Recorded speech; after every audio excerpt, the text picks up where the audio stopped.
എല്ലാവർക്കും സന്തോഷമാണ്. ആദ്യമായി ഒരു ആൺകുഞ്ഞ് ജനിച്ചല്ലോ, അല്ലെങ്കിൽ ആരോഗ്യമുള്ള ഒരു പെൺകുഞ്ഞ് ജനിച്ചല്ലോ. കുട്ടിയെ കണ്ടുകൊണ്ട് കുടുംബക്കാർ സന്തോഷിക്കുമ്പോൾ നീ കരച്ചിലാണെങ്കിലോ, മഹാകവി പറയുന്ന പൽത്തിന്റെ ആ കവിതയുടെ പോയിന്റ് അങ്ങോട്ടെന്നറിയുമോ? മഹാകവി പറയുന്നു,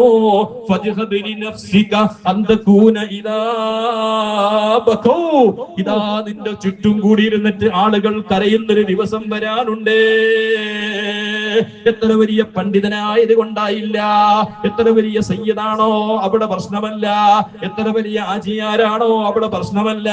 നിന്റെ അടുത്തിരുന്നു കൊണ്ട് നാട്ടുകാര്, വീട്ടുകാര്, കുടുംബക്കാര്, ഭാര്യമാര്, മക്കള്, കുടുംബക്കാര് എല്ലാവരും കൂടി കരഞ്ഞുകൊണ്ട് ആ ഒരു ദിവസം നിന്റെ അടുത്ത് കൂടുന്നൊരു സമയമുണ്ട്.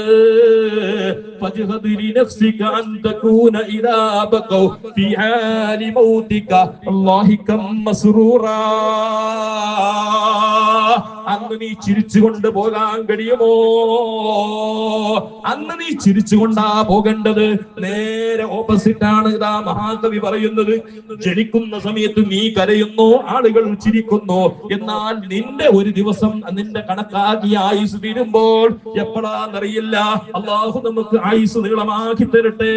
ഇന്ന് അപകടത്തിൽപ്പെട്ടു പോയ ഒരു ഉസ്താദിന്റെ മരണം നമ്മൾ കണ്ടില്ലേ? അള്ളാഹു ആ കുടുംബത്തിന് സമാധാനം നൽകട്ടെ. ആ ഉസ്താദിന് അല്ലാഹു മഗ്ഫിറത്ത് നൽകട്ടെ. അപകടത്തിൽപ്പെട്ട മനുഷ്യന്, ചെറുപ്പക്കാരനാണ്, ഇൽമു പഠിച്ചിട്ട് അതിന്റെ അവസാന ഘട്ടത്തിലാ. രാവിലെ വീട്ടിൽ നിന്നിറങ്ങുമ്പോൾ ഇതെന്റെ അവസാനത്തെ ദിവസമാണെന്ന് കണ്ട് മനസ്സിലാക്കാൻ കഴിഞ്ഞിരുന്നെങ്കിൽ ആ ഉസ്താദ് ആക്റ്റീവ് എടുത്ത് പോകുമായിരുന്നു. അള്ളാഹു കണക്കാക്കിയ സമയം അവിടെയാ. അങ്ങനെ അള്ളാഹു മുൻകൂട്ടി അറിയിച്ചു കൊടുത്തില്ല. അങ്ങനെ എത്രയെത്ര മരണങ്ങളാണ് ലോകത്ത് സംഭവിക്കുന്നത്. അതാണ് മഹാകവി പറയുന്നു, ആളുകൾ കൂടമായിരുന്നു കൊണ്ട് കരയുമ്പോ നിനക്ക് ചിരിച്ചുകൊണ്ട് മരിക്കാൻ കഴിയുമോ? ഇതാണ് നീ ചെയ്യേണ്ടത്. ജനിക്കുന്ന സമയത്ത് നീ കരയുന്നു, ആളുകൾ ചിരിക്കുന്നു. നീ മരിക്കുന്ന സമയത്ത് ആളുകളൊക്കെ കരയുമ്പോ നിനക്ക് നോക്കിയിട്ട് പറയാൻ കഴിയണം, എന്തിനാ ഭാര്യ നീ കരയുന്നത്? എന്തിനാ മക്കളെ നിങ്ങൾ കരയുന്നത്? എന്തിനാ കൂട്ടുകാരെ നിങ്ങൾ കരയുന്നത്? എന്തിനാ ചങ്ങായിമാരെ നിങ്ങൾ കരയുന്നത്? ദുനിയാവിലുണ്ടായിരുന്നതിനേക്കാളും ആയിരം സന്തോഷമുള്ള ലോകത്തേക്കാണ് എന്റെ യാത്ര. ദുനിയാവിൽ സങ്കടമുണ്ടായിരുന്നു, ക്യാൻസർ പിടിച്ചുകൊണ്ട് കൊല്ലങ്ങളോളം കിടന്ന മനുഷ്യനിക്ക് ആ മനുഷ്യൻ പറയുന്നു, ഇനി വേദനകളില്ലാത്ത ലോകത്തേക്കാണ് എന്റെ യാത്ര. ഇങ്ങനെ അപകടം എത്രയോ പ്രയാസപ്പെടുന്നവർ, സാമ്പത്തികമായി ഞെരുക്കം അനുഭവിക്കുന്നവർ, അവരെല്ലാം മരിക്കുന്ന സമയത്ത് അവർ പറയുന്നു, മുഅ്മിനാണെങ്കിൽ സന്തോഷത്തോടെ മരിക്കുന്ന മരണമാണെങ്കിൽ അവൻ പറയും, മക്കളെ എന്തിനാ നിങ്ങൾ കരയണേ? കൂട്ടുകാരെ എന്തിനാ നിങ്ങൾ കരയുന്നു? ഞാൻ പോകുന്നത് നരകത്തിലേക്കല്ലല്ലോ, ഞാൻ പോകുന്നത് സന്തോഷമുള്ള ലോകത്തേക്കാണ്. ഇങ്ങനെ മനുഷ്യന്റെ മരണത്തിനെ കുറിച്ച് നമ്മൾ ചിന്തിക്കുമ്പോൾ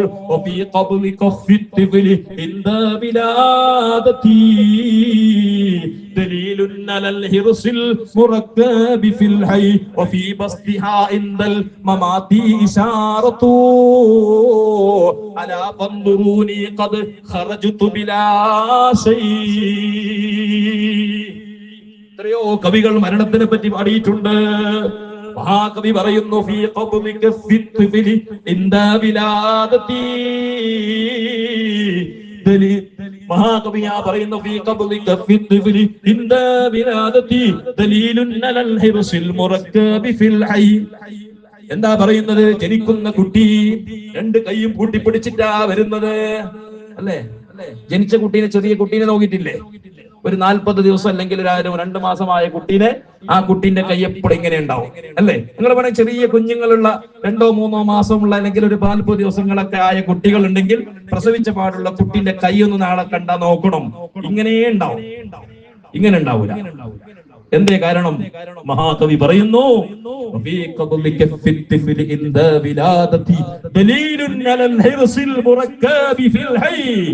ആ കുട്ടിയുടെ ആഗ്രഹം, ദുനിയാവ് എനിക്ക് സമ്പാദിക്കണം, എനിക്ക് എസ്റ്റേറ്റുകൾ വാങ്ങണം, എനിക്ക് ബംഗ്ലാവുകൾ ഉണ്ടാക്കണം, എനിക്ക് നല്ല കൃഷിയിടങ്ങൾ വേണം, നല്ല വീടുകൾ വേണം, നല്ല കാറ് വേണം, ദുനിയാവിന്റെ സുഖങ്ങൾ വേണം, പൈസ ഉണ്ടാക്കണം എന്ന ആഗ്രഹത്തോടു കൂടെയാ ഈ കുട്ടി 2 കൈയും പിടിച്ചിട്ട് ഇങ്ങനെ ദുനിയാവിലേക്ക് വരുന്ന എല്ലാ കുട്ടികളും അങ്ങനെയാ.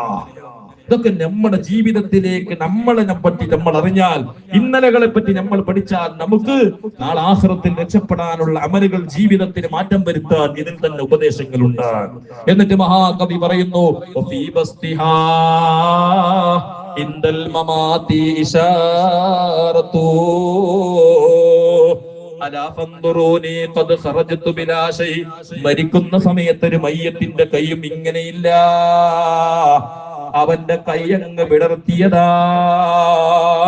പരത്തി പിടിച്ചിട്ടാണ് അവന്റെ കൈ. ഇങ്ങനെയില്ല മയ്യത്തിന്റെ കൈ.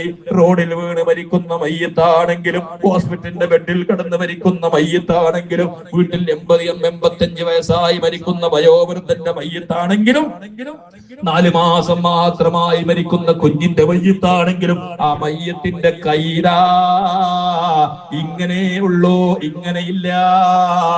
എന്താന്നറിയോ?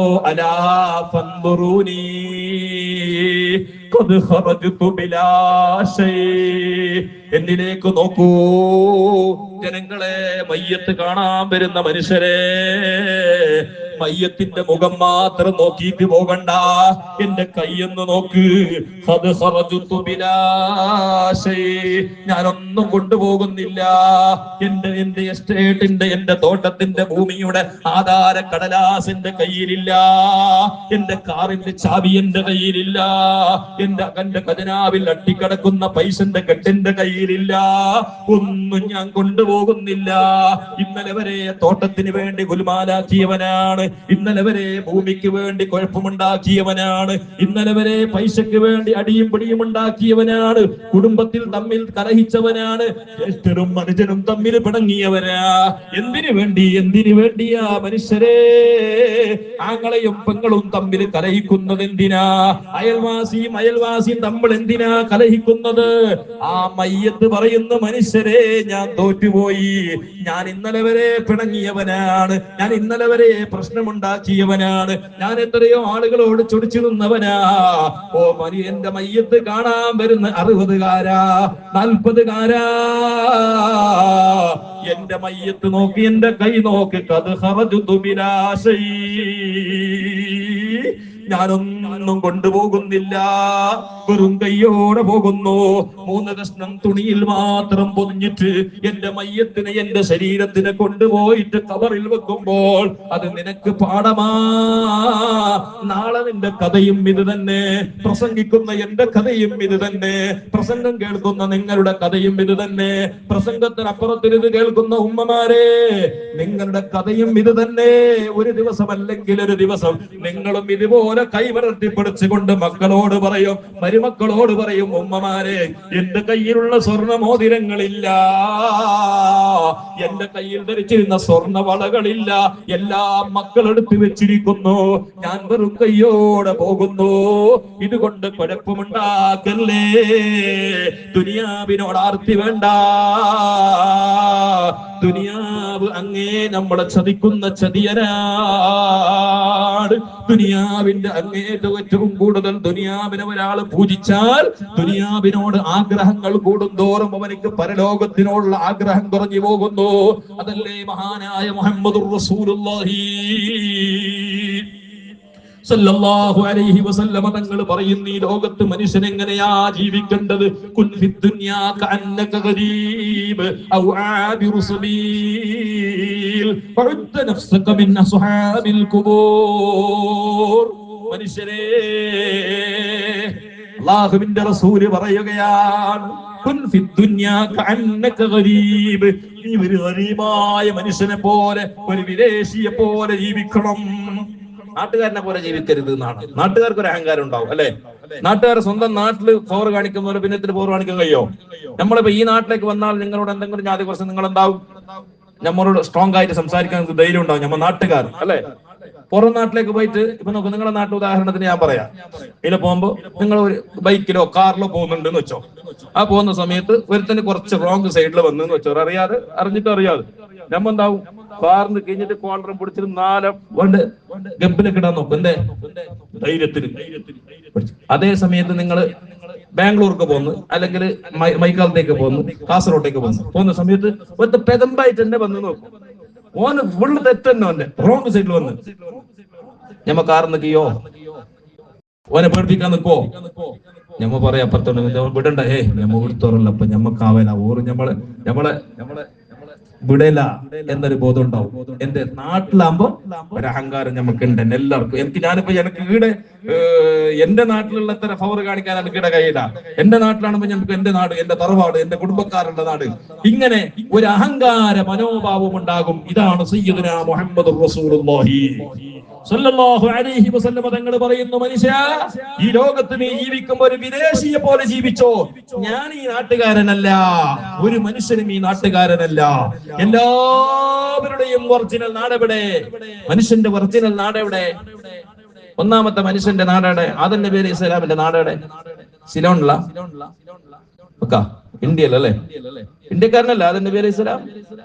ഇന്ത്യയിൽ നിന്ന് 40 വട്ടം 40 വട്ടം ആദം നബി അലൈഹി സ്വലാം ഹജ്ജ് നടന്നിട്ട് ഹജ്ജ് ചെയ്തു എന്നൊക്കെ ഹദീസുകളിൽ കാണാം. ആദം നബി അലൈഹി സ്വലാം ഇന്ത്യക്കാരനാണോ? സിലോണിലാണെന്ന് നമ്മൾ പറയും. സിലോണൊക്കെ പഴയ ഇന്ത്യയല്ലേ? എന്നാൽ ആദം നബി അലൈഹി സ്വലാത്തു വസ്സലാമിന്റെ ഒറിജിനൽ നാട് എവിടെ? സ്വർഗത്തിലാണ്. ആദം നബി സ്വർഗക്കാരനാണ്. നമ്മളെ തറവാട് എവിടെ? സ്വർഗാണ്. ആടുന്ന് നമ്മൾ തൽക്കാലം ഭൂമിയിലേക്ക് ആദം നബി അലൈഹി സ്വലാത്തു വസ്സലാം അല്ലാഹു സുബ്ഹാനഹു വ തആല പറഞ്ഞു, എല്ലാം കഴിച്ചോ, ഏത് വേണമെങ്കിലും തിന്നോ, ലാ തഖ്റബാ ഹാദിഹി ശജറ, ഈ ഒരു മരത്തിലേക്ക് അടുക്കണ്ട എന്ന് പറഞ്ഞു. മറ്റൊരു മരത്തിനെ കാണിച്ചിട്ട് അല്ലാഹു പറഞ്ഞു, ആ ഒരു മരത്തിന്റെ പഴം മാത്രം, ഫ്രൂട്ട് മാത്രം തിന്നണ്ട, ബാക്കി എന്ത് വേണമെങ്കിൽ തിന്നോ. ഇബ്ലീസ് എന്ത് പറഞ്ഞു? ഇബ്ലീസ് മനുഷ്യന് വിശ്വാസം ഉണ്ടാക്കുന്ന മഹാസാധനാണ്. മനുഷ്യനിക്ക് ഇബ്ലീസിന്റെ ചതിയങ്ങാലും ഉണ്ടായിരുന്നെങ്കിൽ ലോകത്ത് എന്തെല്ലാം എല്ലാ മനുഷ്യരും സ്വർഗത്തിലേക്ക് എത്തുമായിരുന്നു. ഇബ്ലീസ് ആദം നബിയോട് പോയിട്ട് വിശ്വാസാക്കി. ആദമേ നിങ്ങൾക്കറിയോ കഥ? അല്ലാഹു സുബ്ഹാനഹു വ തആല ആ മരത്തിന്റെ പഴം തിന്നണ്ടെന്ന് പറഞ്ഞാനുള്ള കാരണം എന്തെന്നറിയോ? ആ മരത്തിന്റെ പഴം തിന്നാൽ ഇവിടെ ശാശ്വതമാകും, അതുകൊണ്ടാണ് അള്ളാഹു തിന്നണ്ടെന്ന് പറഞ്ഞത്. അങ്ങനെ ആദം നബി അള്ളാഹുവിന്റെ അസലിയായ ഖളാ, അത് വേറെ കാര്യമാണ്. അള്ളാഹുവിന്റെ തീർമാനമാണ്, അതൊക്കെ അള്ളാഹുവിന്റെ തീർമാനം ഏത് നടക്കൂല. അങ്ങനെ ആദം നബി അലൈഹി സ്വലാത്തു വസ്സലാമിക്ക് ആ മരത്തിന്റെ തിന്നാനുള്ള പ്രചോദനം നൽകി ഇബ്ലീസ്. അങ്ങനെ അത് തിന്നുപോയപ്പോൾ വയറിളക്കം വന്നു. കാരണം സ്വർഗത്തിൽ കാഷ്ടം മൂത്രമൊന്നും ഇല്ലല്ലോ. എന്ത് സുഖം! ടോയ്ലറ്റ് സ്വർഗത്തിലില്ല, ടോയ്ലറ്റ് കെട്ടേണ്ട പണി സ്വർഗത്തിലില്ല. കാരണം സ്വർഗത്തിൽ എത്ര വേണമെന്ന് കുടിക്കാം. സ്വർഗത്തിൽ മൂത്രയിക്കാനില്ല, കാഷ്ടിക്കാനില്ല, അഴുക്കുകള് അശുദ്ധികള് ഒന്നും സ്വർഗത്തിലില്ല. സ്വർഗാഭികാശികളുടെ പ്രത്യേകതയാണത്. അങ്ങനെ ആദം നബി അലൈഹി സ്വലാമിക്ക് വയറിളക്കം വന്നപ്പോൾ ഭൂമിയിലേക്ക് വന്നു എന്നാണ് ചരിത്രങ്ങൾ പഠിപ്പിക്കുന്നത്. അങ്ങനെ ആദം നബി അലൈഹി സ്വലാത്തു വസ്സലാം ഭൂമിയിലേക്ക് വന്നത് സ്വർഗത്തിൽ നിന്നാണ്. അതുകൊണ്ട് ആ സ്വർഗമാണ് നമ്മുടെ തറവാട്. തറവാട്ടിലേക്ക് നമ്മൾ മടങ്ങണം, തറവാടിലേക്ക് നമ്മൾ മടങ്ങണം. ഹുബ്ബുൽ വതനി മിനൽ ഈമാൻ എന്ന് വ്യാഖ്യാനിച്ചുകൊണ്ട് മഹാന്മാർ പറയുന്നത്, സ്വരാജ്യ സ്നേഹം എന്ന് പറഞ്ഞാൽ സ്വർഗത്തിനോടുള്ള സ്നേഹം ഈമാനുള്ള മനുഷ്യന്റെ യഥാർത്ഥ അടയാളമാണ്. ഈമാനുള്ള മനുഷ്യന്റെ ഭാഗമാണ്, ഈമാനിന്റെ ഭാഗമാണ്. സ്വർഗത്തിനെ നമ്മൾ സ്നേഹിക്കണം. അതാണ് ഹബീബ് റസൂലുള്ളാഹി സ്വല്ലല്ലാഹു അലൈഹി വസല്ലം പറയുന്നു, ഖുൽ ഫിദ്ദുനിയാ കഅന്നക ഗരീബ് ഔ ആബിറു സബീൽ. ആരോടാ പറയുന്നത്? മഹാനായ അബ്ദുല്ലാഹി ഇബ്നു ഉമർ റളിയല്ലാഹു അൻഹുമാ. ഇബ്നു ഉമർ തങ്ങളെ കൈപിടിച്ചിട്ടാണ് റസൂലുള്ളാഹി സ്വല്ലല്ലാഹു അലൈഹി വസല്ലം പറയുന്നു, ഉമറേ, ഇബ്നു ഉമറേ, അബ്ദുല്ലാഹ്, ഭൂമിയിൽ നീ ജീവിക്കുമ്പോ വിദേശിയെ പോലെ ജീവിച്ചോ, സ്വദേശക്കാരനെ പോലെ ജീവിക്കണ്ട. ഔ ആബിറു സബീൽ, അല്ലെങ്കിൽ നീ ഒരു യാത്രക്കാരനെ പോലെ ജീവിച്ചോ. യാത്രക്കാരനാകുമ്പോ ദുനിയാവിൽ ഇങ്ങനെ യാത്രയാണ്. യാത്ര പോകുന്ന സമയത്ത് ആരും നല്ല പൊര കെട്ടാറില്ല. ഉണ്ടോ? നമ്മളിവിടെ നിന്ന് ഉദാഹരണത്തിന് ഗൾഫിലേക്ക് പോയ ആൾക്കാരുണ്ടാവും. പഴയ കാലത്തേക്ക് ഗൾഫിലുള്ള പോയ ആളുകളില്ലേ നമ്മുടെ കൂട്ടത്തില്? ഉണ്ടോ? ദുബൈക്കാരുണ്ടോ? ദുബൈ എല്ലാം ഗൾഫെല്ലാം പെട്ടിട്ട് വന്ന മനുഷ്യന്മാർ ഈ കൂട്ടത്തിലില്ലേ? എന്തുമുണ്ടാതെ ഭാഷ തിരിയുന്നേ, ഇത് കേട്ടിട്ട് മാത്രം ശീലം, മുണ്ടിട്ട് ശീലമില്ല. ഉണ്ടല്ലേ? 10 കൊല്ലം 15 കൊല്ലം നിന്ന ആൾക്കാരില്ലേ? ഉണ്ടാവും. ഈ അടുത്ത് എന്റെ ഒരു ചങ്ങായി പറഞ്ഞു, 38 കൊല്ലം ദുബൈയിലാണ് ഉസ്താദേ. ഞാൻ പറയുന്നത് എന്റെ ആയുസ് മുഴുവൻ നീയാളെ തീർത്തല്ല, പിന്നെ എന്റെ ജീവിതത്തിൽ ഇതേ ഇടയുള്ള 38 വർഷമാര് 15 എത്ര മുമ്പ് പോയിരുന്നു? 15 വർഷം മുമ്പ് പോയിട്ടുണ്ടാവോ? 38 15 എത്രയായി?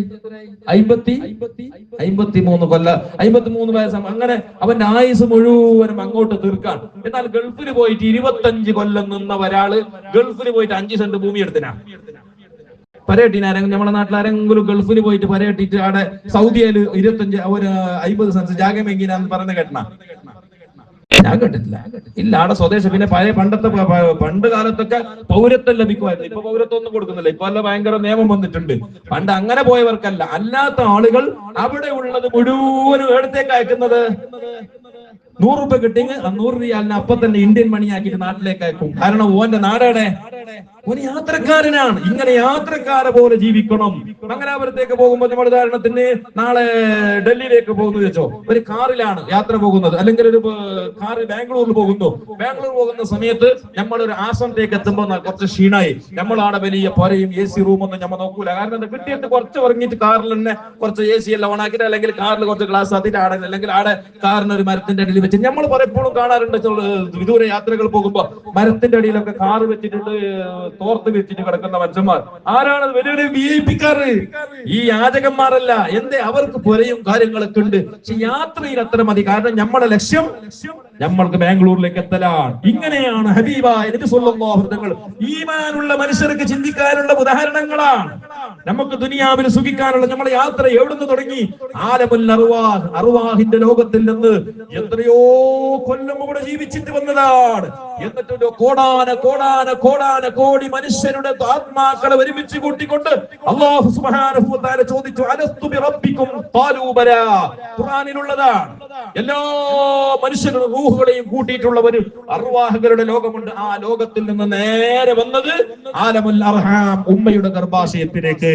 ആ ഉമ്മയുടെ ഗർഭാശയത്തിൽ ഒരു 9-10 മാസക്കാലം ജീവിച്ചിട്ട് അവിടെ നിന്ന് നേരെ വന്നു ആലമുദ്ദുനിയാ, ദുനിയാവാകുന്ന ഈ ഭൗതിക ലോകത്തിൽ നിന്ന്. ഇനി നമ്മൾ ഇനി 2 ലോകത്തേക്ക് പോകാനുണ്ട്. ഒന്ന് ആലമുൽ ബർസഖ്, ഖബറിന്റെ ലോകം. അത് കഴിഞ്ഞിട്ട് അത് എത്ര കൊല്ലമാണെന്നറിയില്ല. ആലമുൽ ബർസഖ് കഴിഞ്ഞാൽ പിന്നീട് പോകാനുള്ളത് ആലമുൽ ആഖിറ. അപ്പൊ നമ്മൾ നേരത്തെ പറഞ്ഞതുപോലെ ഇതൊരു ബസ് സ്റ്റാൻഡിലാണ് നമ്മൾ ഉള്ളത്. ഒരു സ്റ്റോപ്പിൽ ഇറങ്ങിയിട്ടേ ഉള്ളൂ. ഇവിടെ ശാശ്വതമല്ല. പഴയ കാലത്ത് ചരിത്രം വായിച്ചിട്ടുണ്ട്, മുൻകാല നബിമാരെ ചരിത്രങ്ങൾ വായിച്ചിട്ടുണ്ട്. അവർ വന്നിട്ട് ഒരു നബിയോട് പറഞ്ഞത്രേ, പ്രവാചകരെ, ഞങ്ങളെ മക്കൾക്ക് ആയുസ് കുറവാണ്, അതുകൊണ്ട് ദീർഘായുസിന് വേണ്ടി ദുആ ചെയ്യണം, ദീർഘായുസിന് വേണ്ടി ദ്വാരക്കണമെന്ന് പറഞ്ഞു. അപ്പോ ആ പ്രവാചകൻ ചോദിച്ചു, എത്ര വയസ്സിലാ മക്കൾ മരിക്കുന്നത്? 600, 650, 700 വയസ്സാകുമ്പോ പിള്ളേർ മരിക്കുന്നത്. എന്താ കേൾക്കുമ്പോ അത്ഭുതം. പഠിച്ചത് എന്തിനാ ഇത്? 600 അതിന്റെ ഒരു കാലംസ് ഉണ്ടായിരുന്നു മതിയായിട്ട്. ഇത് പിള്ളേരുള്ള കണക്കൂടെ അങ്ങനെ കാലംസ് കിട്ടിയില്ലെങ്കിൽ. അപ്പൊ അള്ളാഹുവിന്റെ പ്രവാചകൻ അവിടെ നിന്ന് പറഞ്ഞു, ഒരു കാലഘട്ടം വരും. ആ നബി ആ ജനങ്ങളോട് പറഞ്ഞത്രേ, ഒരു കാലഘട്ടം വരും, അവസാന കാലഘട്ടത്തിൽ ഒരു നബി വരാനുണ്ട്. ആ നബിയുടെ പേര് മുഹമ്മദുർ റസൂലുള്ളാഹ്. ആ നബി സല്ലല്ലാഹു അലൈഹി വസല്ലം തങ്ങളുടെ ഉമ്മത്തീങ്ങളുടെ വയസ്സ് അഅ്മാർ ഉമ്മത്തി മാബൈന 60 ഇലാ 70. അവരുടെ ആ ഉമ്മത്തീങ്ങളുടെ വയസ്സ് 60-ന്റെയും 70-ന്റെയും ഇടയിലാണ്. 60 or 70 വയസ്സാകുമ്പോ ഏകദേശം 90% ആളുകളും അങ്ങനത്തെ വയസ്സാകുമ്പോ മരിച്ചു പോകുന്നവരാണ്. അപ്പൊ ആ ജനങ്ങൾ ചോദിച്ചത്രേ, ആ ജനങ്ങൾ ആ നബിയോട് ചോദിച്ചു, ഒരു പുര കിട്ടുമോ? അത്ഭുതത്തിൽ ചോദിക്കുന്നു. 60-70 വയസ്സായോളം ജീവിക്കുന്ന മനുഷ്യന് ഒരു പുര, ദുനിയാവിലെ പുര കെട്ടുകൊടുക്കും. മരത്തിന്റെ അടിയിൽ കുറഞ്ഞിട്ട് ഉറങ്ങിട്ട് തോട്ടത്തിന്റെ അടിയിൽ കിടന്നിട്ട് നാളെ തീർക്കോ? അപ്പോഴാണ് അല്ലാഹുവിന്റെ റസൂല് പറയുന്നു, ആ പ്രവാചകൻ അവിടെ നിന്ന് പറഞ്ഞു കൊടുക്കുന്നു, അവസാന കാലഘട്ടത്തിൽ ഒരു ജനം വരാനുണ്ട്. യുഹിബ്ബൂനൽ ഖുസൂറ വയൻസൗനൽ ഖുബൂർ. ആ കൂട്ടത്തിൽ നല്ല സ്വാലിഹീങ്ങൾ ഉണ്ടാകാം. അവർ ദുനിയാവിനെ തിരിച്ചവരാണ്.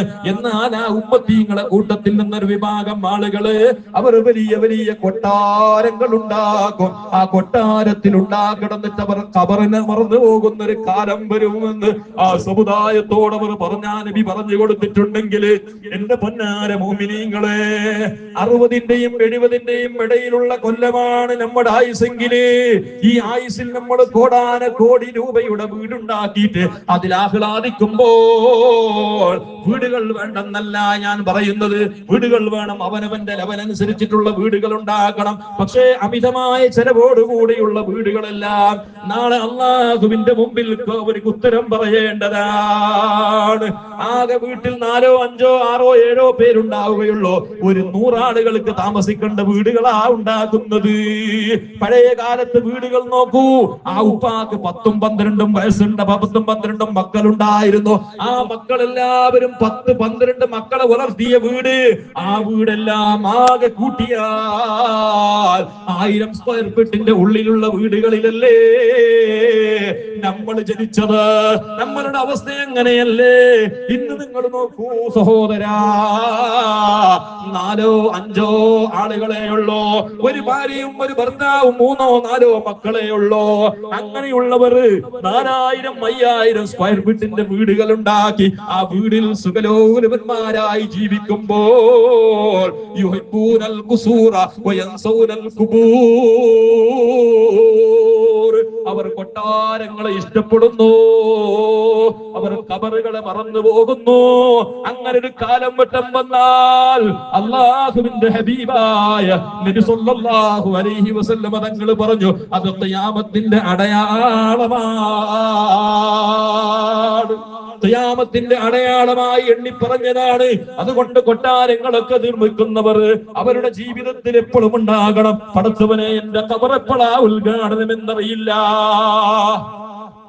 ഇന്ന് വരെ ഒരാളുടെ ഖബർ ഉദ്ഘാടനത്തിന് ഒരു തങ്ങളെ കൊണ്ടുവന്നിട്ടുണ്ടോ? നേരത്തെ ഇവിടെ മഹാനായ തങ്ങളവരുകൾ പറഞ്ഞു, തങ്ങളവരുകളും നാട്ടുകാരും പറഞ്ഞു, 38 കൊല്ലമായി ഈ നാട്ടിലേക്ക് എല്ലാത്തിനും നേതൃത്വം കൊടുക്കുന്ന തങ്ങളാ. പൊന്നുര സഹോദരാ, ഞാനൊരു കാര്യം ചോദിക്കട്ടെ, ഒരകുടിക്കാണ് തങ്ങളെ വിളിച്ചത്? എത്ര കല്യാണത്തിനാ തങ്ങളെ വിളിച്ചത്? എത്ര കുറ്റിയടിക്കാ തങ്ങളെ കൊണ്ടുവന്നത്? എത്ര മംഗലത്തിനാ തങ്ങളെ കൊണ്ടുവന്നത്?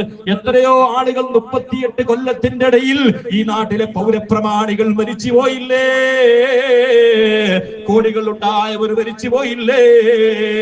25-30 ഏക്കർ കണക്കിന് ഭൂമികൾ ഉണ്ടായിരുന്ന തോട്ടത്തിന്റെ ഉടമസ്ഥന്മാർ മരിച്ചു പോയില്ലേ? ആ മരിച്ചുപോയ ആജിയാരുടെ ഖബർ ഉദ്ഘാടനത്തിന് ഒരു തങ്ങളെ കൊണ്ടുവന്നിട്ടുണ്ടോ? തങ്ങളെ കൊണ്ടുവന്നിട്ടുണ്ടോ ഉദ്ഘാടനത്തിന്? ഇല്ല.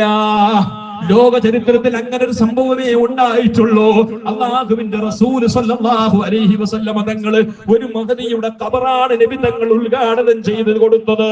ആരായിരുന്നു അതെന്നറിയുമോ?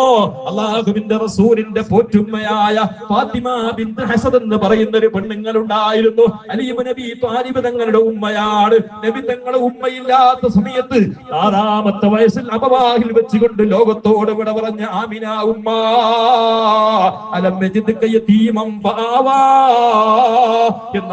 ഖുർആൻ പറഞ്ഞ നബി തങ്ങൾ യതീമായി ജനിച്ച പ്രവാചകനിക്ക് ഉമ്മയുണ്ടായിരുന്നു. ആ ഉമ്മ 6-ാമത്തെ വയസ്സിൽ ഉപ്പാന്റെ ഖബർ സിയാറത്ത് ചെയ്തിട്ട് നാട്ടിലേക്ക് വരുമ്പോ അബവാഹ് എന്ന് പറയുന്ന സ്ഥലത്ത് വെച്ചുകൊണ്ട് പൊന്നുമ്മ ലോകത്തോട് വിട പറഞ്ഞു പോയി.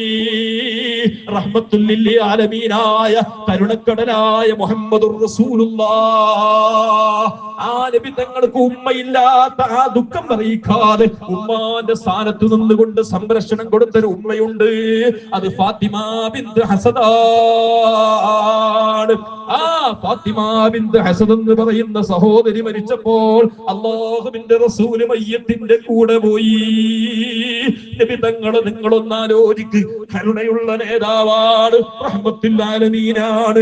ആ നബി തങ്ങൾക്ക് അവരോട് ഉപകാരം ചെയ്തവർക്ക് പ്രതിപകാരം ചെയ്യാതെ നബി തങ്ങൾ ലോകത്തിൽ നിന്ന് വിട പറഞ്ഞു പോയിട്ടില്ല. ആരെല്ലാം നബി തങ്ങൾക്ക് ഉപകാരം ചെയ്തോ അവർക്ക് മുഴുവനും പ്രത്യുപകാരം ചെയ്ത നേതാവാണ്.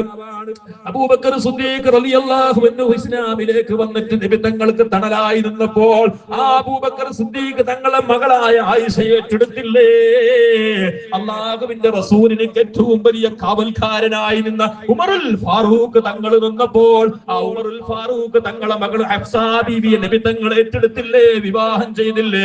നബി സല്ലല്ലാഹു അലൈഹി വസല്ലം തങ്ങൾക്ക് ഏറ്റവും കൂടുതൽ ഇഷ്ടപ്പെട്ട ഉസ്മാൻ ഇബ്നു അഫ്ഫാൻ, ഉസ്മാൻ തങ്ങൾ അല്ലാഹുവിന്റെ റസൂലിന്റെ ഒരു ദീനിന് വേണ്ടി കോടിക്കണക്കിന് സമ്പത്ത് ചെലവഴിച്ച ഉസ്മാൻ തങ്ങൾക്ക് 2 പെൺമക്കളെ നബി തങ്ങൾ വിവാഹം ചെയ്തു കൊടുത്തില്ലേ?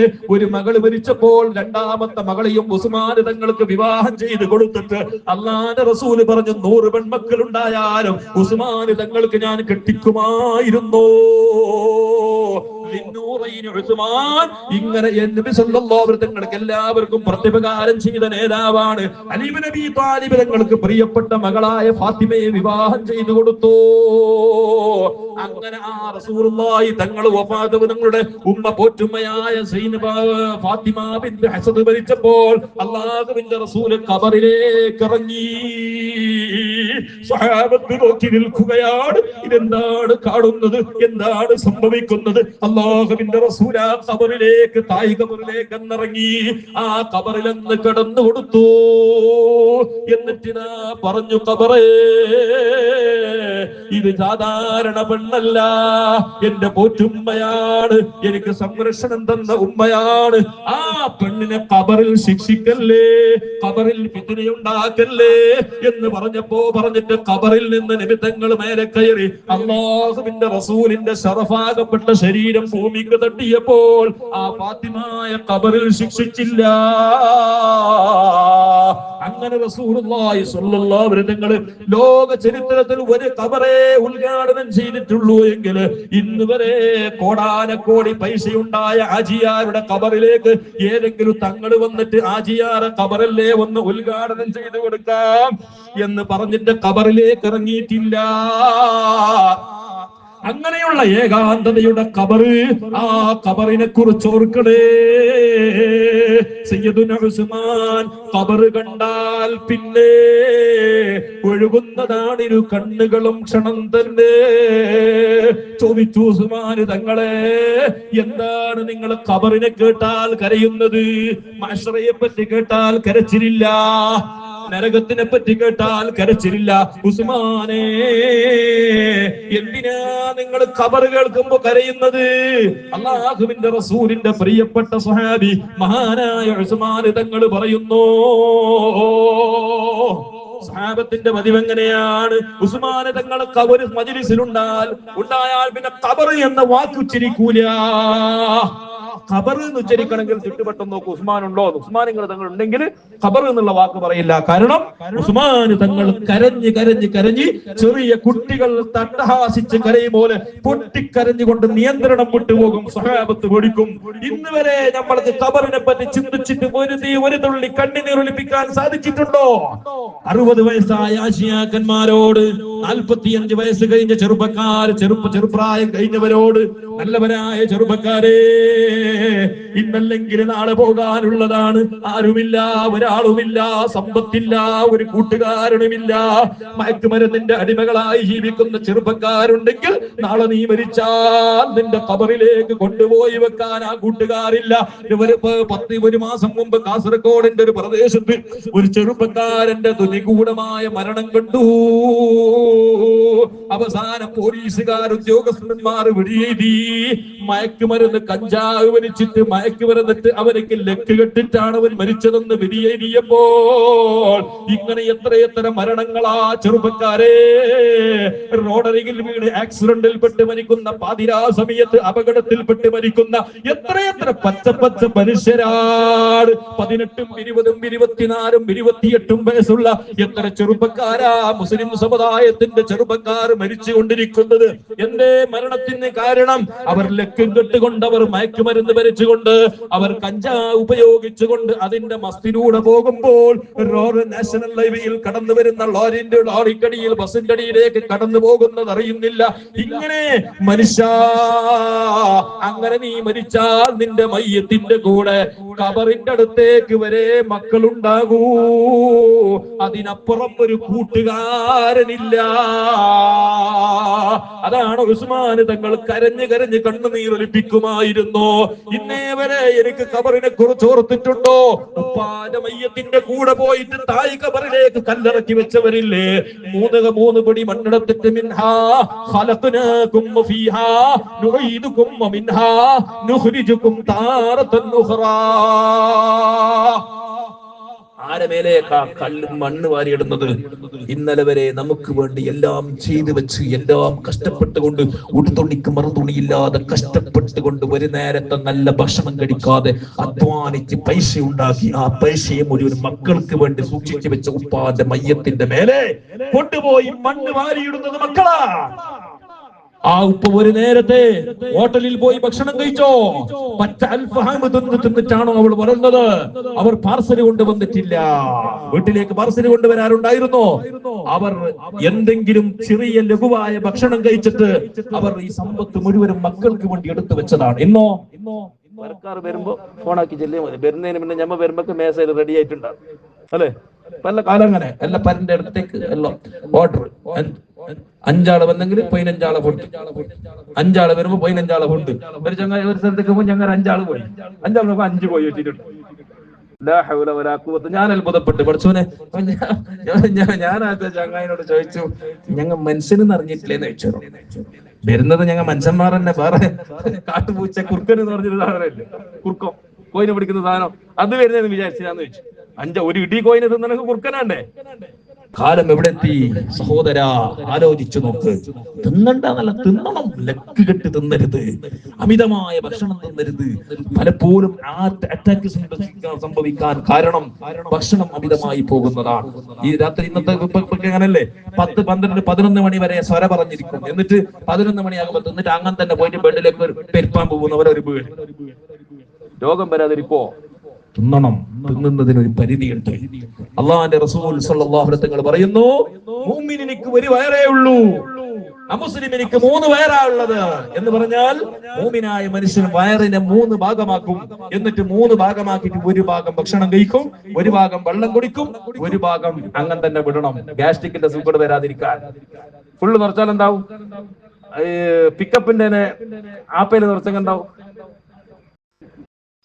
അവർക്കോ ഞാൻ ഇവിടെ വിചാരിച്ചത് വലിയ ഇറക്കം. ഈ ഇറക്കത്തില് ഒരു പിക്കപ്പിന് കൊണ്ടുകൊണ്ടൊരു സാധനത്തിന് ആപ്പ് റിക്ഷയിൽ കയറ്റിട്ട് അതിനെ ചവിട്ടി ഉള്ള എക്സലേറ്റ് മുഴുവനും കൊടുത്താൽ അത് കയറുവോ? ഒരു പരിധിയില്ലേ? പരിധിയുണ്ട്. മനുഷ്യനിക്ക് എത്ര തിന്നാൻ കഴിയും അത്രേ തിന്നണം. തിന്നാൻ കഴിയുന്നതിനേക്കാളും അവന്റെ കപ്പാസിറ്റി, അവന്റെ എഞ്ചിൻ, അവന്റെ ആർട്ട്, അവന്റെ കിഡ്നി, എല്ലാത്തിനും ഒരു പരിധിയുണ്ട്. ആ കപ്പാസിറ്റി അനുസരിച്ച് തിന്നണം. തിന്നാനായി ജീവിക്കരുത്. തിന്നാനായി ജീവിക്കുന്നവർ മുഅ്മിനിന്റെ സ്വഭാവമല്ല. കുറച്ച് തിന്നണം, ആവശ്യത്തിന് തിന്നണം, വെള്ളം കുടിക്കണം. ആ വൈദ്യശാസ്ത്രം പറയുന്നു, ഭക്ഷണം കഴിച്ച ഉടനെ വെള്ളം കുടിക്കരുത്. ഉടനെ വെള്ളം കുടിക്കരുത്. അവരെ കണക്കിൽ 20 മിനിറ്റ് ഗ്യാപ്പ് കൊടുക്കണമെന്നുള്ളതാണ്. അതിന് ഞാൻ പറയുന്ന ഉദാഹരണം, നമ്മള് ഈ പറയല് ഗ്രൈൻഡർ ഇല്ലേ, കണ്ടിനാ നോക്കണം, വല്ല പെണ്ണുങ്ങളൊക്കെ കുറച്ച് കൂടണോ? ഗ്രൈൻഡർ ഉണ്ടാകുന്ന വല്ലവര് നോക്കിയിട്ട് ഒരു എന്തിനാ നടക്കുന്നത്? കുറച്ചല്ലേ പെണ്ണുങ്ങളെ കൂടെ കൂടണോ എന്ന് പറഞ്ഞാൽ, പെണ്ണുങ്ങളെ കൂടെ എന്ന് പറഞ്ഞാൽ കുറച്ച് ഭാര്യമാരോട് കുറച്ച് ഹിദ്മത്തിന് കൂടണം. ആയിഷ റളിയല്ലാഹു അൻഹയെ പറ്റി അള്ളാന്റെ റസൂലിന്റെ പത്നിയോട് നബിതങ്ങളെ പറ്റി ചോദിച്ചു. നബിതങ്ങൾ പൊരയിൽ വന്നെങ്കിൽ എങ്ങനെ? ഇപ്പൊ എന്നെ പോയിട്ട് നാളെ എന്റെ പരക്കാത്തിനോട് ചോദിച്ചു, ഉസ്താദ് ഭയങ്കര വയറെല്ലാം പറയുന്നത് ഭയങ്കര കോടതിയല്ലേ, എങ്ങനെ പൊരയില് പൊരയിൽ ഇങ്ങനെ സിംഹത്തിന്റെ പോലെ എന്ന് പറഞ്ഞെങ്കിൽ എന്താവും? ഇയാൾ പൊരയിലും സിംഹം. പൊരയിലെത്തിയാൽ പൊരക്കാരെ പോലെ നിൽക്കാൻ കഴിയണം. അള്ളാന്റെ റസൂലിന്റെ ഭാര്യയോട് ബാക്കിയുള്ള പെണ്ണുങ്ങൾ, സ്ത്രീകൾ വന്ന് ചോദിച്ചു, നബിതങ്ങൾ ഇത്ര വലിയ നേതാവല്ലേ?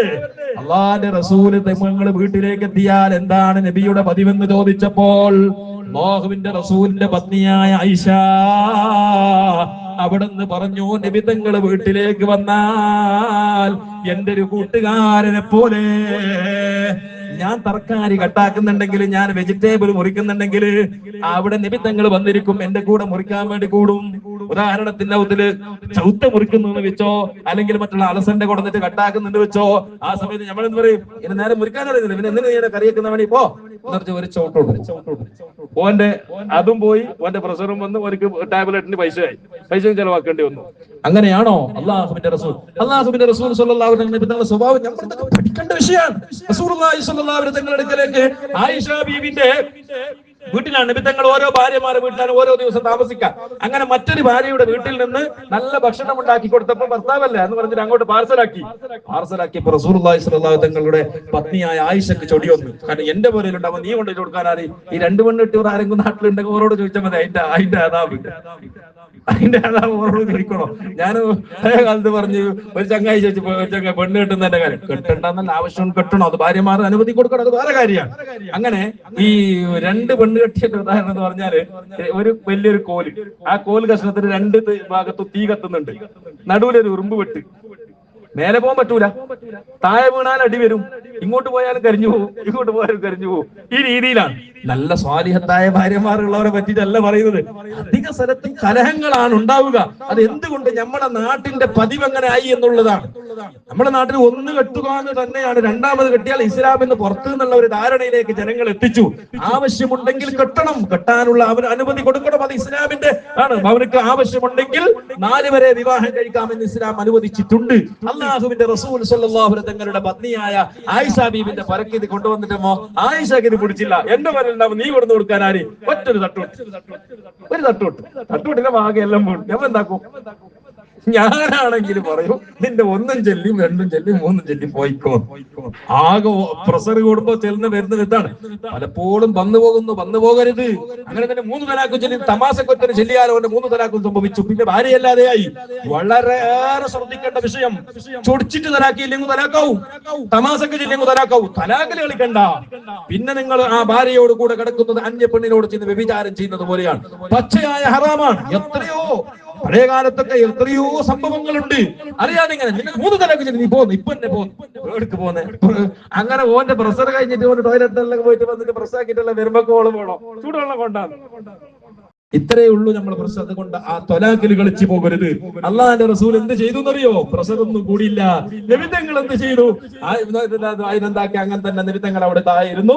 എന്നിട്ട് അതിനെ കയ്യിൽ പറക്കിയിട്ട് ആ പ്ലേറ്റിലേക്ക് ഇട്ടിട്ട് നല്ല പാകല തിന്നിട്ട് ആയിഷാനോട് പറഞ്ഞു, എന്റെ ആയിഷു ഒന്ന് തിന്നു നോക്ക്, ഒന്ന് നീ ഇപ്പൊ തട്ടിയില്ലേ, നിനക്ക് ഇതിന്റെ ടേസ്റ്റ് അറിയാത്തത് കൊണ്ടാണ് നീ ഇങ്ങനെ ചെയ്തത്, ഒന്ന് തിന്നിട്ട് നോക്ക്. അങ്ങനെ നബി സല്ലല്ലാഹു അലൈഹി വസല്ലം ആയിഷ ബീവിയുടെ വായിലേക്ക് ഇട്ട് കൊടുത്തു. ആയിഷന്റെ പ്രഷറെല്ലാം പോയി. അള്ളാഹുവിന്റെ റസൂലിനോട് പറഞ്ഞു, നബിയേ, അറിയാതെ വന്നു പോയതാണ് നബിയേ, എനിക്ക് വിവരം, ഞാൻ തങ്ങളെ പോലെയല്ലല്ലോ, തങ്ങളത്തിന് ബുദ്ധിയും അറിവും തക്കവും എനിക്കില്ലല്ലോ, ഞാൻ വളഞ്ഞ എല്ലി കൊണ്ട് സൃഷ്ടിക്കപ്പെട്ടവളല്ലേ, അതുകൊണ്ട് നബിയെ പൊരുത്തപ്പെട്ടു തരണമെന്ന് പറഞ്ഞ് മാപ്പ് ചോദിച്ചു. പിന്നീട് കലഹമുണ്ടായില്ല. നബി തങ്ങളുടെ സ്വഭാവം കൊണ്ട് എല്ലാം ഒരു സ്വഭാവം കൊണ്ട് മാറ്റിയെടുത്ത നേതാവാണ് ആ മുഹമ്മദുർ റസൂലുള്ളാഹ്. അതുകൊണ്ട് വീട്ടിൽ നമ്മൾ കഴിയുന്ന ഉപയോഗങ്ങൾ, ആ ഉപകാരങ്ങൾ ഭാര്യമാരോട് ചെയ്തു കൊടുക്കണം. അത് ഇസ്ലാമിന്റെ ഭാഗമാണ്, പ്രവാചകന്റെ സുന്നത്താണ്. നമ്മൾ ഒന്നുമില്ലെങ്കിൽ ഇന്ന് വരെ ഞമ്മ ചോറ് കഴിച്ച പ്ലേറ്റ് പൊരയിൽ കഴിച്ചിട്ടുണ്ടാവോ? ആലോചിക്കണം. ഒരു ഉസ്താദ് ഉദാഹരണത്തിന് നമ്മളെ പള്ളിയിൽ ചോറ് കഴിക്കുമ്പോ ചിലപ്പോ വലിയ വലിയ മാന്യന്മാർ നമ്മളെ അടുത്ത് വരും. അപ്പൊ ആചാര ബൈക്കാന്ന് പറഞ്ഞിട്ട് ഇരുത്തു. എത്ര വലിയ ആചാരം, ചിലപ്പോ ഓന് ബില്യൺ കണക്കിന് കോടിക്കണക്കിന് പൈസയുള്ളവനായിരിക്കും. എന്നാലും ഓൻ എന്താവും? ചോറ് വെച്ച പ്ലേറ്റ് കയറ്റ് ഉസ്താദിന്റെ പ്ലേറ്റ് കവണാന്ന് ചോദിക്കും. സാധാരണ അങ്ങനെയല്ലേ? എനിക്കെല്ലാം അനുഭവം ഉള്ളത് അങ്ങനെ. ഉസ്താദ് നിങ്ങളെ പ്ലേറ്റും കൂടി ഞാൻ കവ. ഓനത് മാത്രല്ല, ഇന്ന് വരെ ഭാര്യ പറഞ്ഞ് ഭയങ്കര തലവേദനയാണ്, നിൽക്കാൻ ഇതില്ല. അങ്ങനെ എങ്ങനെല്ലാം കഷ്ടപ്പെട്ടിട്ട് ഓള് 4-10 രൂപ നല്ല പോയിന്റ് കറിയെല്ലാം ആക്കി കൊടുത്ത് ഓള് പോയിട്ട് എന്തായി? ബെഡിൽ പോയിട്ട് കടന്നിട്ടുണ്ട്. ഭാര്യ സുഖമില്ല. അങ്ങനത്തെ ഒരു ഘട്ടം വന്നു. നമ്മളെന്താക്കും? തിന്നാന് അങ്ങനെ തന്നെ ആടെ ഇട്ടിട്ട് ആടെ പോകും. ഇന്ന് വരെ എടുത്തിട്ട് ആ പ്ലേറ്റ് കയറ്റി വെച്ചിട്ടുണ്ടോ? അങ്ങനെ ചിലപ്പോ ഇന്ന് വയറിൽ കേട്ടിട്ട് ഇതിങ്ങനെ ചെയ്തു നോക്കാം. അങ്ങനെ നാളെ രാത്രി ഭക്ഷണം എല്ലാം കഴിച്ചിട്ട് പ്ലേറ്റ് കയറ്റിട്ട് ഭാര്യ പ്ലേറ്റ് കൈയാക്കാൻ വേണ്ടി വന്ന് നോക്കുമ്പോ പ്ലേറ്റ് ഡൈനിങ്ങിൽ കാണുന്നില്ല, ലേഡി കാണുന്നില്ല. ഓൾ വിചാരിക്കും ഇത് പായക്കായിട്ടുണ്ടാവും. പ്ലേറ്റ് പായക്കായിട്ട് കഴിട്ട് പതിവില്ലല്ലോ. അല്ലെങ്കിൽ ഒന്ന് ചോദിക്കും, നിങ്ങൾ ഇന്നാ ദീനിലേക്ക് വന്ന്, ഇന്നാ നിങ്ങ ഇസ്ലാം പഠിച്ചത് ഇന്നാ? ഇതെല്ലാം നമ്മുടെ ഒരു ഇടക്കിടക്ക് എപ്പോഴും ചെയ്യാൻ ചെയ്തെങ്കിൽ ഇവര് ഭാര്യമാർ അഹങ്കാരത്തിന് ഇവിടെ നിൽക്കാൻ കഴിയില്ല. എപ്പോഴും ചെയ്യണ്ട, ഇടക്കിടക്ക്. അങ്ങനെ ഇതൊരു സുന്നത്തിൽപ്പെട്ടതാണ്, റസൂലുള്ളാഹി തങ്ങളുടെ സുന്നത്തിൽപ്പെട്ടതാണ് ആ ഖിദ്മത്തുകൾ ചെയ്യുക എന്നുള്ളത്. അപ്പൊ ഞാൻ പറഞ്ഞത് ഗ്രൈൻഡർ, ഈ ഗ്രൈൻഡറിൽ ഒരു കിലോ അരി ഇട്ട് അതിന് ഇത്ര വെള്ളം കൂട്ടണമെന്ന് പറഞ്ഞിട്ട് ഒരു കണക്കില്ലേ? അതിന് ചിലപ്പോ ഒരു 1/2 ലിറ്റർ വെള്ളം ഒന്ന് കണക്കുണ്ടാവും. 1/2 ലിറ്റർ വെള്ളം അതെന്താ? ഇതിന് ഫുള്ള് വെള്ളം കുടിച്ചു, വെള്ളം ഇട്ട് നിറച്ചാല് എന്താവും? അത് അരയോ? അത് പൊടിയില്ല. കാരണം 4 ഭാഗത്തും തെറിക്കും. അതേ സമയത്ത് വെള്ളം തീരെ ഇട്ടില്ല, വെറും ഉണക്ക അരി ഇട്ടിട്ട് അതിനെന്തായി? ഗ്രൈൻഡർ സ്വിച്ച് ഇട്ടു. അത് പൊടഞ്ഞു വരുമോ? യൂസ് ആവൂല. കാരണം എന്തേ? അതിന് വെള്ളം വേണം. ഇതുപോലെയാണ് ചില ആളുകൾ തീരെ വെള്ളം കുടിക്കൂല. ആരോഗ്യം സൂക്ഷിക്കണം. അപ്പൊ ഭക്ഷണം കഴിക്കുന്ന സമയത്ത് കൂട്ടത്തിൽ വെള്ളം കുടിക്കരുത്. 20 മിനിറ്റ് ഗ്യാപ്പ് കൊടുത്തിട്ടാണ് നീ വെള്ളം കുടിക്കേണ്ടത്. അങ്ങനെ കുടിച്ചാൽ നിനക്ക് ഗ്യാസ് സംബന്ധമായ രോഗമുണ്ടാവില്ല. ഇത് വൈദ്യശാസ്ത്രം പറഞ്ഞു തരുമ്പോ എന്റെ പൊന്നാര മോമിനിയങ്ങളെ ആരോഗ്യങ്ങൾ ഞാൻ പറഞ്ഞു വന്നത് നമ്മുടെ ഭക്ഷണത്തിന്റെ പേരിൽ നമ്മൾ കൺട്രോൾ വേണം. അല്ലാഹുവിനെ മറന്നുകൊണ്ട് തിന്നരുത്, പടച്ചവനെ മറന്നുകൊണ്ട് തിന്നരുത്. നമ്മുടെ ജീവിതത്തിൽ നമ്മൾ എപ്പോഴും ഓർക്കേണ്ടതാണ്. നാളെയുടെ മരണത്തിന്റെ ദിവസം അതാണ് സഹാനായ ഉസ്മാൻ ഇബ്നു അഫ്ഫാൻ റളിയല്ലാഹു അൻഹു ഖബർ കണ്ടാൽ കരയുമ്പോൾ ചോദിക്കുന്നു, എന്താ നിങ്ങൾ ഖബർ കാണുമ്പോൾ ഇത്രയും പെട്ടെന്ന് ഇത്രയും ദുഃഖത്തോടെ കരയാൻ കാരണം എന്താണ്? അല്ലാഹുവിന്റെ റസൂലിന്റെ സ്വഹാബിയായ മഹാനായ ഉസ്മാൻ തങ്ങൾ പറയുന്നു, സമീഅതു റസൂലല്ലാഹി സ്വല്ലല്ലാഹു അലൈഹി വസല്ലം യഖൂൽ അൽ ഖബ്റു അവ്വലു മൻസിലിൻ മിൻ മനാസിലിൽ ആഖിറ. പരലോകത്തിന്റെ ഒന്നാമത്തെ ഗേറ്റ് ഖബറാണ്. പരലോകത്തെ ഫസ്റ്റ് ഗേറ്റ് ഖബറാണ്. ഖബറിൽ രക്ഷപ്പെട്ടാൽ പിന്നെ പേടിയില്ല. ഖബറിൽ രക്ഷപ്പെട്ടാൽ പിന്നെ നരകത്തിനെ പേടിക്കണ്ട. ഖബറിൽ രക്ഷപ്പെട്ടാൽ പിന്നെ ഹിസാബിനെ പേടിക്കണ്ട. ഖബറിൽ എളുപ്പമാണോ? മഹ്ശറ എളുപ്പമാണ്. ഖബറിൽ എളുപ്പമാണോ? പിന്നെ സ്വർഗത്തിൽ പോകാൻ എളുപ്പമാണ്. സ്വർഗം കിട്ടുമെന്നതിന്റെ സൂചനയാണ് ഖബർ. അതുകൊണ്ട് ഖബറിനെ ഓർത്തുകൊണ്ട് ഉസ്മാൻ തങ്ങൾ കരയാത്ത രാത്രികളില്ല, കരയാത്ത പകലുകളില്ല. അല്ലാഹുവിന്റെ റസൂൽ സ്വല്ലല്ലാഹു അലൈഹി വസല്ലം തങ്ങൾ പറയുകയാണ്, ഒരാൾക്ക് 70 ശുഹദാക്കളുടെ പ്രതിഫലം വേണോ? 70 ഷഹീദിന്റെ കൂലി ഒരാൾക്ക് കിട്ടാൻ നബി സല്ലല്ലാഹു അലൈഹി വസല്ലം തങ്ങൾ ഒരു അമൽ പറഞ്ഞു തരികയാണ്. വേണോ? വേണമെങ്കിൽ മാത്രം പറയുന്നത്, വേണ്ടെങ്കിൽ നമ്മൾ ഇങ്ങനെ വെറുതെ പറഞ്ഞിട്ട് കാര്യമല്ല. നിങ്ങൾക്ക് ആ വേണമെങ്കിൽ മാത്രം, ഇത് വെറുതെ ഇങ്ങനെ ഹോൾസെയിൽ കൊടുക്കുന്ന സാധനമല്ല. ദീന് ഇൽമു ഹോൾസെയിൽ കൊടുക്കണ്ട, ഇങ്ങനെ കയറ്റി വിടുന്നതല്ല, ആവശ്യക്കാർക്ക് പറഞ്ഞു കൊടുക്കുന്നതാണ്. എന്നുള്ള ആവശ്യമില്ലാത്ത സ്ഥലത്ത് ഒരു കാര്യം പറയൽ അക്രമം ഒന്നാണ്. നിങ്ങൾക്ക് വേണമെങ്കിൽ മാത്രം പറയാം. ചെയ്യാൻ പറ്റുമോ? ഇൻഷാ അല്ലാഹ് ഇങ്ങോട്ട് പറയാം. ഒന്നുമില്ലെങ്കിൽ വെറുതെ ഇങ്ങനെ ഇൻഷാ അല്ലാഹ് ഇത് വെറുതെ അവർ നടപ്പിന് പറയണ്ട. ഇൻഷാ അല്ലാഹ് ആഗ്രഹം വേണം. ആഗ്രഹം വന്നാൽ എല്ലാം സാധിക്കും. നീയത്താണ് നമുക്ക് ആദ്യമായിട്ട് വേണ്ടത്. ചെറുപ്പക്കാരെ, പ്രായമുള്ളവരെ ഒക്കെ മനസ്സിലാക്കണം, എപ്പോഴും ഡേറ്റ് നമുക്കില്ല, എപ്പോഴാണെന്ന് അറിയില്ല. മരണത്തിന്റെ പ്രായത്തിന്റെ കണക്കില്ലല്ലോ. ഒരു 50 വയസ്സിന് മുമ്പ് മരിക്കാനാന്നുണ്ടെങ്കിൽ അങ്ങനെയും ഒരു സമാധാനം. 50 വയസ്സോളം തുള്ളിയിട്ട് പോയിട്ട് കുറച്ച് നമുക്ക് സുഖത്തോടെ ജീവിക്കാൻ ഒരു 25 വയസ്സ് വരെയെങ്കിലും ഗ്യാരണ്ടി ഉണ്ടെങ്കിൽ അങ്ങനെയെങ്കിലും. 1 മണിക്കൂറിന്റെയോ 1 മിനിറ്റിന്റെയോ ഗ്യാരണ്ടി ഇല്ല. അള്ളാഹുവിന്റെ റസൂല് ചോദിക്കുന്നു, പറയുകയാണ്, ഒരാൾക്ക് 70 ശുഹദാക്കളുടെ പ്രതിഫലം കിട്ടുന്ന അമല് വേണോ? അള്ളാഹുവിന്റെ റസൂല് പറഞ്ഞു തരുന്നു, നിങ്ങൾക്ക് വേണമെന്ന് പറഞ്ഞത് കൊണ്ട് ഞാൻ പറയുകയാണ്. ഒരാള് 24 മണിക്കൂറിന്റെ ഇടയിൽ, ഒരു രാത്രി പകലിന്റെ ഇടയിൽ 20 പ്രാവശ്യം അല്ലാ ഞാൻ മരിക്കുമല്ലോ, എനിക്ക് മരിക്കാനുണ്ടല്ലോ എന്നൊരാൾ 20 തവണ ഒരു ദിവസത്തിൽ ഓർത്താൽ, അവൻ എവിടെ വെച്ച് മരിച്ചാലും, അവൻ വിരിപ്പിൽ കടന്ന് മരിച്ചാലും, അവൻ പള്ളിയിൽ കടന്ന് മരിച്ചാലും, അവൻ എവിടെ വെച്ച് ഏത് സ്ഥിതിയിൽ മരിച്ചാലും അവനിക്ക് 70 ശുഹദാഹിന്റെ പ്രതിഫലമുണ്ടെന്ന് ആദരവായ നബി മുഹമ്മദ് മുസ്തഫ. 20 തവണ ഓർക്കണം എന്ന് വെച്ചാൽ, രാവിലെ വീട്ടിൽ നിന്ന് നിങ്ങൾ സുബഹി നിസ്കാരത്തിന് പള്ളിയിലേക്ക് വരുമ്പോ വീട് നോക്കിയിട്ടൊന്ന് പറഞ്ഞേക്ക്, പടച്ചോനെ ഇതിന്റെ അവസാനത്തെ പോക്കാകുമോ? അങ്ങനെ സുബഹി നിസ്കാരം കഴിഞ്ഞിട്ട് പള്ളിയിൽ നിന്ന് വീട്ടിലേക്ക് പോവുകയാണ്. പള്ളിയെ നോക്കിയിട്ട് പറയാ, മുസല്ലെ നോക്കിയിട്ട് പറയാ, എന്റെ അവസാനത്തെ വരമാകുമോ? ളുഹറിന്റെ വാങ്ക് കേൾക്കുമ്പോ ഞാൻ ദുനിയാവിൽ ഉണ്ടാകുമോ? അങ്ങനെ വീട്ടിൽ പോയി വീണ്ടും ഒരു ഉറക്കം ഉറങ്ങുകയാണ്. ഒരു ഗ്ലാസ് കട്ടൻ ചായ കുടിക്കുന്നു. പടച്ചോനെ, എന്റെ പൊന്നു ഭാര്യ, എനിക്ക് സ്നേഹത്തിന് നിധിയായ ഭാര്യ ഉണ്ടാക്കി തന്ന ഈ കട്ടൻ ചായയുടെ അവസാനത്തതാകുമോ? ഇനിയൊരു കട്ടൻ ചായ കുടിക്കാൻ എനിക്ക് അവസരമുണ്ടോ? ഇങ്ങനെ ഓരോ ഘട്ടത്തിലൂടെ 20 തവണയായി നീ മരണത്തിനെ ഓർത്താൽ നിനക്കിതാ 70 ശുഹദാഇന്റെ പ്രതിഫലമുണ്ടെന്ന് ആദരവായ നബിയേ മുഹമ്മദ് മുസ്തഫ. അതുകൊണ്ട് മരണത്തിന് നമ്മൾ ഓർക്കണം. ഉമറുൽ ഫാറൂഖ് റളിയല്ലാഹു അൻഹു മരിക്കുന്നതിനെ ഓർമ്മിപ്പിക്കാൻ ഒരു തൊഴിലാളി, ഒരു പണിക്കാരനെ വെച്ചു എന്നാണ് ചരിത്രം പറയുന്നത്. ഇടക്കിടക്ക് വന്നിട്ട് ഉമർ തങ്ങളോട് പറയും, ഉമറേ നീ മരിക്കും, ഉമറേ, ഉമറേ നീ മരിക്കും, ഉമറേ. ഇത് പറയാൻ ശമ്പളത്തിന് ആളെ വെച്ചു എന്നുള്ളതാണ്. നാഷ്ടം കഴിച്ചിട്ട് ഉമർ തങ്ങൾ ഇരിക്കുമ്പോ പെട്ടെന്ന് വന്നിട്ട് പറയും, ഉമറേ നീ മരിക്കും, ഉമറേ. കുറച്ചു നേരം കഴിയുമ്പോ വീണ്ടും വന്നിട്ട് പറയും, മരിക്കും ഉമറേ. ഇങ്ങനെ ശമ്പളത്തിന് ആളെ വെച്ചു എന്നുള്ളതാണ്.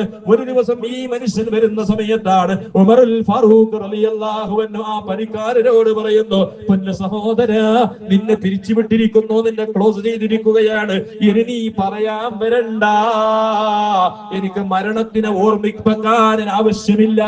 ചോദിച്ചു അമീറുൽ മുഅ്മിനീൻ, ഇനി എന്തേ നിങ്ങൾ മരണത്തിനെ ഓർക്കുന്നതിന് അവസാനിപ്പിച്ചോ?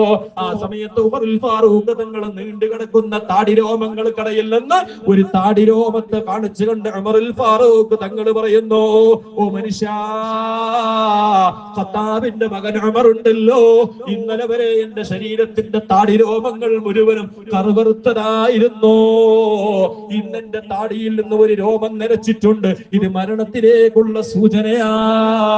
എനിക്ക് എന്റെ താടി നോക്കിയാൽ, എന്റെ വെളുത്ത രോമം കാണുമ്പോൾ എനിക്ക് ഖബറിനെ ഓർമ്മ വരുന്നു, ഇനാളെ വേണ്ട. യാക്കൂബ് നബി അലൈഹിസ്സലാത്തു വസ്സലാമിന്റെ അടുക്കലേക്ക് ഞാൻ നിർത്തുകയാണ്, സമയം അതിക്രമിച്ചിട്ടുണ്ട് സഹോദരാ, എനിക്ക് സമയം മൈക്ക് വിട്ടു തരുമ്പോ കുറച്ച് സമയം വൈകിയത് കൊണ്ടാണ്. നേരത്തെ 11 മണിക്ക് നിർത്തണമെന്ന് വാർണിംഗ് തന്നിട്ടുണ്ട്, എന്നാലും ഞാൻ അത്ര ദൂരത്തുനിന്ന് വരുമ്പോൾ അല്പസമയം പറഞ്ഞില്ലെങ്കിൽ നിങ്ങൾക്ക് വേദാറല്ലേ എന്ന നിലക്ക് നിർത്തണ സമയ 10 മിനിറ്റ് ഓക്കെ അല്ലേ?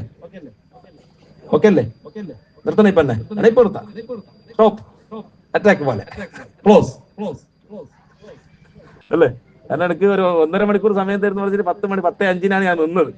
ഏതായാലും നിങ്ങളെ പ്രശ്നമല്ല, തങ്ങളോട് നമുക്കൊന്നും പറയാൻ കഴിയില്ല, തങ്ങളുടെ ഉപദേശം തന്നെയാണ്. പക്ഷെ ഞാനെല്ലാം നിങ്ങൾ അവിടെ നിന്നത്തേക്ക് വിളിപ്പിച്ചില്ല. വന്ന കുറച്ച് സമയം ഞാൻ വന്നേന് നിങ്ങൾക്ക് മുതലാവണ്ടേ എന്ന നിലക്കാണ്. മഹാനായ യാക്കൂബ് നബി അലൈഹിസ്സലാത്തു വസ്സലാം അടുക്കലേക്ക് അസ്രായീൽ അലൈഹിസ്സലാം വന്നു. അസ്രായീൽ എന്തിനാ വന്നത്? റൂഹ് പിടിക്കാനാണോ എന്ന് ചോദിച്ചു. അല്ല, റൂഹ് പിടിക്കാനല്ല.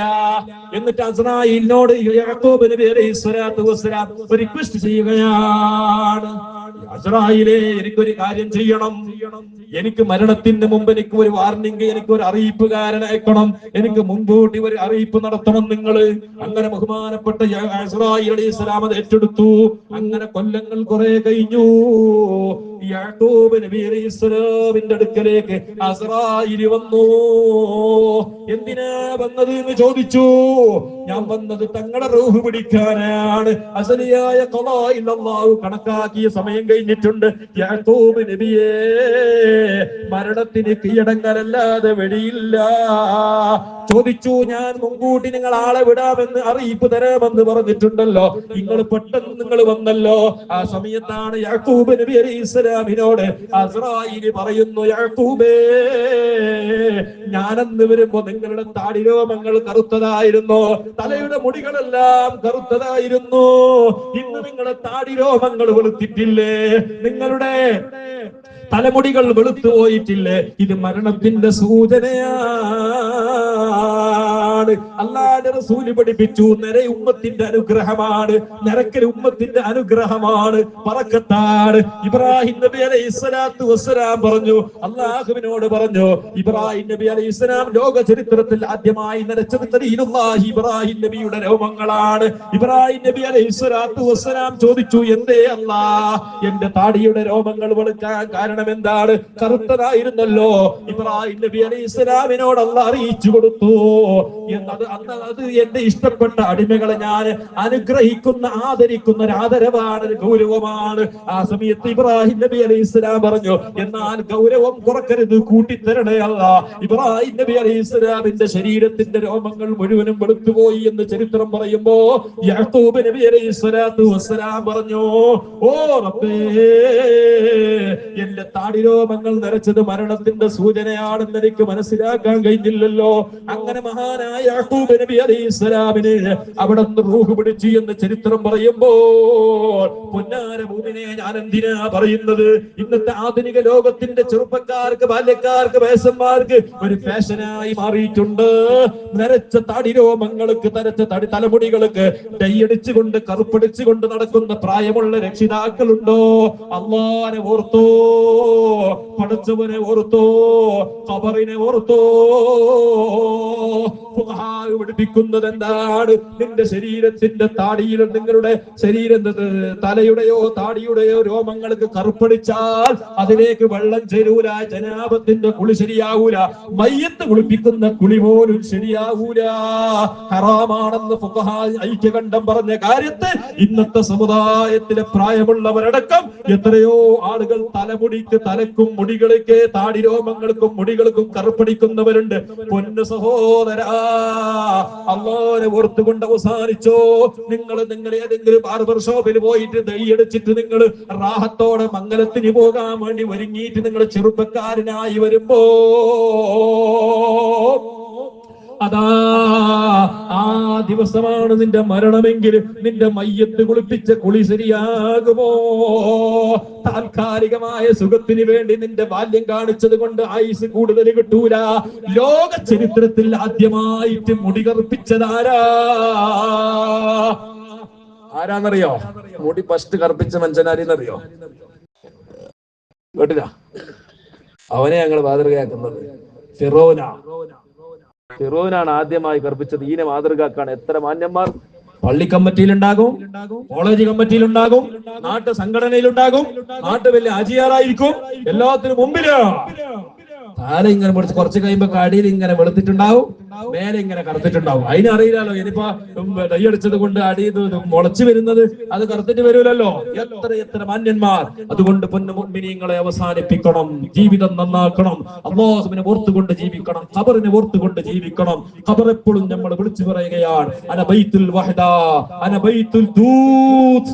ഖബർ വിളിച്ചു പറയുന്ന കാര്യങ്ങളാണ്. ഓരോ ദിവസം ഖബർ നമ്മളെ വിളിക്കുകയാണ്. അതുകൊണ്ട് അവസാനിപ്പിക്കുന്നു എന്റെ സഹോദരങ്ങളെ, ജീവിതം നന്നാക്കിയെടുക്കണം, അല്ലാഹുവിനെ പേടിച്ചുകൊണ്ട് ജീവിക്കണം. നേരത്തെ തങ്ങൾ ഇവിടെ സൂചിപ്പിച്ചതുപോലെ ഐക്യത്തോടെ ജീവിക്കണം, സൗഹൃദത്തോടുകൂടെ ജീവിക്കണം. നേരത്തെ ഇവിടെ വന്നപ്പോൾ നാട്ടുകാരായ ആളുകൾ പല ആളുകളും പറഞ്ഞു വളരെയേറെ സൗഹൃദത്തിൽ ജീവിക്കുന്ന നാടാണ്, കുറഞ്ഞ വീടുകളാണുള്ളതെങ്കിലും ചുറ്റുവട്ടത്തുള്ള നാട്ടുകാരൊക്കെ സഹകരിച്ചുകൊണ്ട് വളരെ ഐക്യത്തോടുകൂടെ വളരെയേറെ നല്ല സൗഹൃദത്തോടുകൂടി ജീവിക്കുന്ന നാടാണ്. വളരെ സന്തോഷമായി അമുസ്ലിമീങ്ങളായ ആളടക്കം വന്നുകൊണ്ട് നേർച്ചകൾ തരുന്നു, സംഭാവനകൾ തരുന്നു.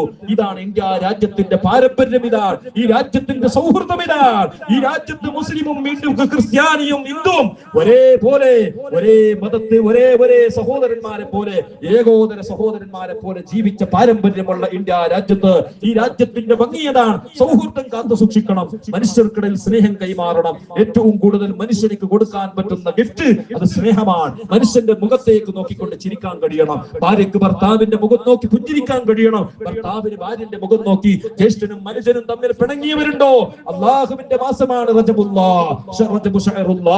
അള്ളാഹുവിന്റെ മാസമാണ്. വരാനിരിക്കുന്ന മിഅ്റാജിടെ അത് കഴിഞ്ഞിട്ട് വിശുദ്ധമായ ശഅബാൻ ബറാഹത്തിന്റെ രാത്രി വരാൻ പോവുകയാണ്. റഹ്മത്ത് കൊണ്ട് ലോകത്തിന് നിറക്കുന്ന ദിവസങ്ങളാണ്. അതുകൊണ്ട് അതിനു മുമ്പ് പൊന്നാര മുഅ്മിനീങ്ങളെ, ആരെങ്കിലും തമ്മിൽ ചൊടിച്ചിട്ടുണ്ടോ?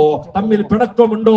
സംഘടനാ പ്രശ്നങ്ങൾ ഉണ്ടാകാം, കച്ചവട സംബന്ധമായ പ്രശ്നമുണ്ടാകാം, കുടുംബ സംബന്ധമായ പ്രശ്നമുണ്ടാകാം. എല്ലാം മറക്കുക.